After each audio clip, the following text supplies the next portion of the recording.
ഇപ്പോഴുള്ള ഈ ഗവൺമെന്റിന് മുമ്പിലല്ല കിട്ടിയത്. അല്ല, നേരത്തെ കിട്ടിയിട്ടുള്ളതാണ് അർത്ഥം. ആ നേരത്തെ കിട്ടിയിട്ടുള്ളതിന്റെ കസ്റ്റോഡിയൻ ആരാണ് എന്ന് കൃത്യമായിട്ട് പ്രഖ്യാപിച്ചിട്ടുണ്ട്. അവരുടെ കയ്യിലേ ഉണ്ടായിരുന്നു.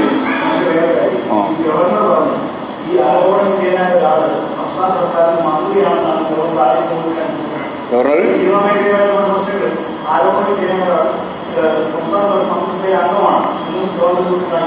അത് വരട്ടെ, നമുക്ക് അന്വേഷിച്ച് വരട്ടെ. ഇനി വരുമല്ലോ, മുൻകൂട്ടി കണക്കാക്കേണ്ട കാര്യമില്ലല്ലോ, നമുക്ക് നോക്കിയിട്ട് ചെയ്യാം. ഇപ്പൊ നമ്മുടെ മുമ്പിൽ അങ്ങനെ ഒരു പ്രശ്നമേ നമ്മുടെ മുമ്പിലില്ല. ഒരു മന്ത്രിയെ പറ്റിയുള്ള ഒരു കാര്യം നമ്മുടെ മുമ്പിലില്ല.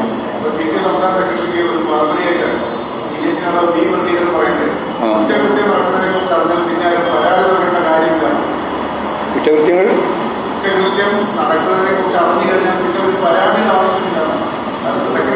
അല്ല, ഈ മുരളീധരനാഥോട് ദേശീയ അടിസ്ഥാനത്തിൽ പറഞ്ഞാൽ ഏറ്റവും പ്രധാനപ്പെട്ട ഒരു കുറ്റകൃത്യമായിട്ട് സുപ്രീം കോടതി തന്നെ ലോകത്തിന് അപമാനം സൃഷ്ടിക്കുന്ന രീതിയിലുള്ള BJP നിലപാട് വെച്ചിട്ട് ചർച്ച ചെയ്ത് ഒരു വിധി വന്നിട്ടുണ്ട്.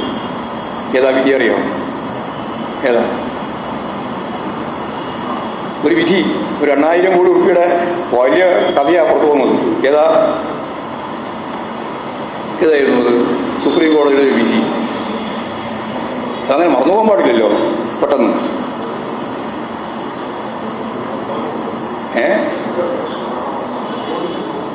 ഇലക്ട്രൽ ബോണ്ട് നിയമവിരുദ്ധമാണ് എന്ന് അന്നേ പറഞ്ഞിട്ടുണ്ടായിരുന്നു. എന്നാൽ ഈ മുരളീധരൻ ഉൾപ്പെടെ ആരെങ്കിലും അംഗീകരിച്ചിട്ടുണ്ടോ? അവസാനം ചുട്ട അടി സുപ്രീം കോടതി നിന്ന് കിട്ടിയപ്പോഴല്ലേ വലിച്ചു മാറിയത്. അതുവരെ വിചാരം അതൊക്കെ ഞങ്ങൾക്ക് അവകാശമുണ്ട് എന്നുള്ളതാണ്. അതാ കാര്യം. അല്ലാണ്ട് ഞാനതിന് വേറെ ഒന്നും പറയാൻ ഉദ്ദേശിക്കുന്നില്ല.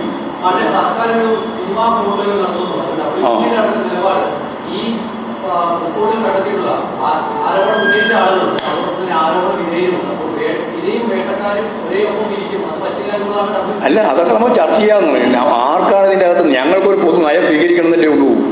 നമുക്കൊരു സിനിമാ നയം പോകണം. ഇപ്പം സിനിമാ നയം ഇല്ല, അഖിലേന്ത്യയിലും ഇല്ല, ഇവിടെയില്ല. അപ്പോൾ ഒരു നയം രൂപീകരിക്കാൻ വേണ്ടിയിട്ടുള്ള കോൺക്ലേവിൻ്റെ ഭാഗമായിട്ടുള്ള പ്രവർത്തനമാണ് അത്. അവരെയും കൂടി ബോധ്യപ്പെടുത്തിയിട്ടല്ലേ നമുക്ക് നടത്താൻ പറ്റുള്ളൂ. ആലോചിച്ചിട്ട് അവരെയും കൂടി ബോധ്യപ്പെടുത്തി നടത്താം. അത് ഇതും തമ്മിൽ കൂട്ടി കൊടുക്കണ്ട.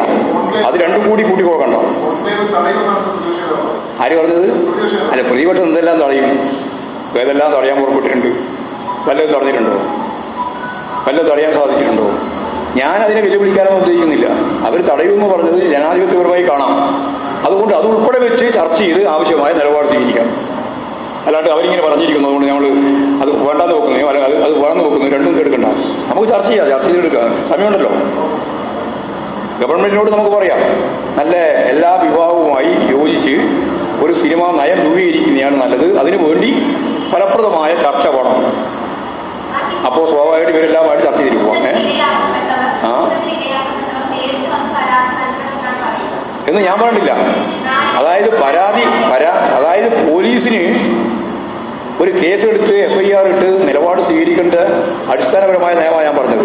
അല്ലാണ്ട് അവരൊന്ന് പറയട്ടെ എന്നുള്ള നിലപാടല്ല. അത് ഹൈക്കോടതി പറയട്ടെ. നമ്മളെന്തിനാണ് വേദാകുന്നത്? ഞാൻ അതല്ലേ പറഞ്ഞത്. നിങ്ങൾ ഒരു കാലതാമസമില്ല, ഇത്രയും കൊല്ലം കഴിഞ്ഞില്ലേ? ഇനിയിപ്പോൾ ഒരു 5 ദിവസത്തേക്കുള്ള കാലതാമസം കൊണ്ട് കുഴപ്പമുള്ള കാര്യമില്ലല്ലോ. ഒരു 5 ദിവസമോ 6 ദിവസമോ കാത്തിരുന്നിട്ട് കോടതിയുടെ നിർദ്ദേശം ഉൾപ്പെടെ ചേർത്ത് ഗവൺമെന്റിന് നിലപാട് സ്വീകരിക്കുന്നതല്ലേ നല്ലത്. ഒരു സംശയമില്ല, സർക്കാർ അനുയോജ്യമായ നിലപാട് എന്ന് പറയുന്നത് സ്ത്രീകൾക്ക് അനുകൂലമായ നിലപാട് തന്നെയാണ് ഗവൺമെന്റ് നിലപാട്. അതിൽ നിന്ന് വ്യത്യസ്തമായ ഒരു നിലപാട് ഗവൺമെന്റിനില്ല, ഇടതുപക്ഷ പ്രസ്ഥാനത്തിനില്ല, CPM-നില്ല. ഞങ്ങൾ സ്ത്രീ പുരുഷ സമത്വം തന്നെയാണ് മുന്നോട്ടേക്ക് വെക്കുന്നത്. സ്ത്രീ പീഡനം ഉൾപ്പെടെയുള്ള നിരവധി മേഖലയിൽ ഫലപ്രദമായ നിലപാട് തന്നെയാണ് സ്വീകരിച്ചിട്ടുള്ളത്. അതിവിടെയും സ്വീകരിക്കും. അതിൽ ഒരു സംശയവും ഉണ്ടാവേണ്ടില്ല.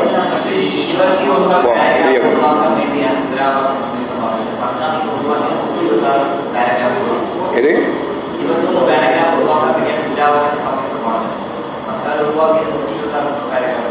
അല്ല, അത് ഏതൊക്കെയാണെന്നുള്ളത് നോക്കിയിട്ട് അതല്ലേ ഞാൻ പറഞ്ഞു. ഏതെങ്കിലും കിട്ടാൻ ബാക്കിയുണ്ട് കിട്ടാൻ ബാക്കിയുണ്ട്. ആർക്ക് ബോധപൂർവ്വം മാറ്റേണ്ട കാര്യം? ഉദ്യോഗസ്ഥരുണ്ടെങ്കിൽ ഉദ്യോഗസ്ഥന്മാർക്ക് നിലനിൽക്കാൻ പറ്റില്ലല്ലോ. ഉദ്യോഗസ്ഥരായിട്ട് തൊട്ടുമില്ലല്ലോ. അതൊക്കെ എടുക്കേണ്ടി വരും. നമുക്കതിനകത്തൊന്നും മാറ്റി വെക്കാനില്ല. നമ്മൾ പ്രത്യേകിച്ച് ഏതെങ്കിലും ഒരു ഭാഗം കട്ട് ചെയ്ത് മാറ്റേണ്ട കാര്യം നമുക്കെന്താ? എല്ലാം കൂടി ചേർന്ന് വരട്ടെ. നമുക്ക് ആവശ്യമായ പരിശോധന നടത്തി നിലപാട് സ്വീകരിക്കും. ഗവൺമെന്റ് അല്ല, ഈ പറഞ്ഞത് വളരെ കൃത്യമാണ്. 6 or 7 പേജ് മാറ്റിയെന്നാണ് ഇപ്പം പറയുന്നത്. ആ 6 or 7 പേജ് മാറ്റിയിട്ടുണ്ടെങ്കിൽ അത് മാറ്റേണ്ടതല്ല എങ്കിൽ തീർച്ചയായിട്ടും ജനാധിപത്യപരമായ മൂല്യങ്ങൾ അടിസ്ഥാനപ്പെടുത്തി കിട്ടേണ്ടത് തന്നെയാണ്. അതിൻ്റെ തർക്കമുള്ള ഒരു സംശയമില്ല.